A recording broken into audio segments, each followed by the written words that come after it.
Hello and welcome to a special ITV News digital debate. Tonight we have gathered a panel of guests from around the world who will explore how smartphones and social media in general are revolutionizing our understanding of journalism. Something just blew up! Run!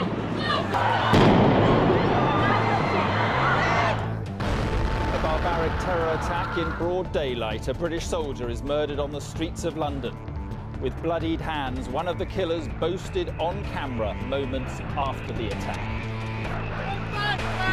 That's not mine, you need to come! You need to come! His arrest for speeding was captured on video. 4 officers stun King with a laser gun, then beat and kick him repeatedly. I got 12 of my family dead.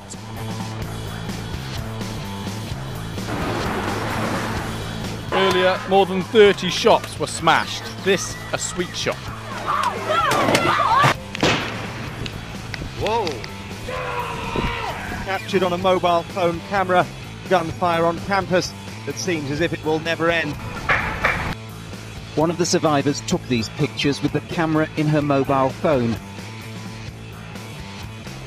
Look at this. Oh God.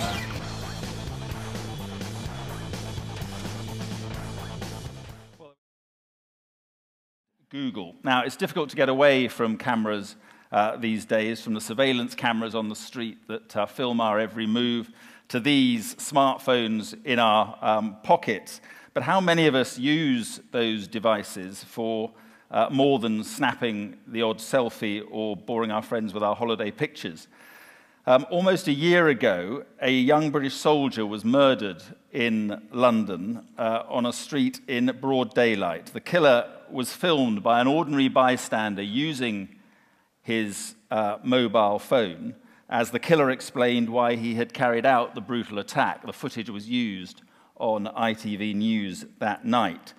In the Middle East, in Syria and in Egypt, smartphones are being used to expose atrocities and in so doing shape world opinion. And these cameras are being used in areas, by and large, where the mainstream media can't reach, helping to provide a voice for those who cannot normally be heard. Smartphones, together with all the other kinds of social media, have made all of us much more powerful and better informed as citizens. But with that power, of course, comes a responsibility. Should we always believe what we see if we don't know who's operating the camera or where it was filmed or when it was filmed? Is this new breed of so-called citizen journalism playing an important role in delivering news or helping us deliver news, or is it simply distorting our understanding of world events? Well, without further delay, let me introduce the panelists.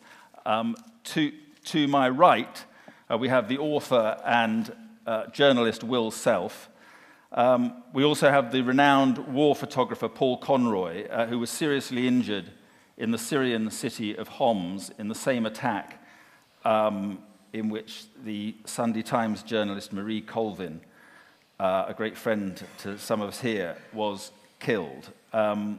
To my left, Oren Yakovovich, founder of Videre, a human rights group that works to expose violations of human rights around the globe through, or largely through, secret and covert filming. And also, to his left, the renowned libertarian writer and director of Britain's Institute of Ideas and star of Moral Maze and All Things on Radio 4, Claire Fox. Oren, and how would you define citizen journalism, first of all, and how useful is it today? I guess very useful. So what we're seeing is a phenomenon or a trend that's happening in the last years where citizens have cameras thanks to technology development.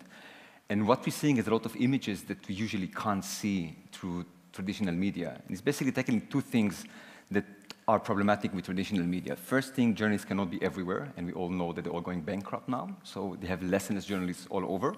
And second of all, they cannot be on the ground all the time, giving an ongoing account about what's really happening. And this can be solved with citizen journalism, though they have the problems there also because, first of all, it's unverified in many cases. And also, still with all the technology, there's many places around the world that people don't have smartphone, they don't have technology. This is why we at Videra are trying to go to places where media can't or won't go and build undercover sustainable network of people that can give us an ongoing flow of information from places usually we can't see images otherwise. All right, so you say it's very...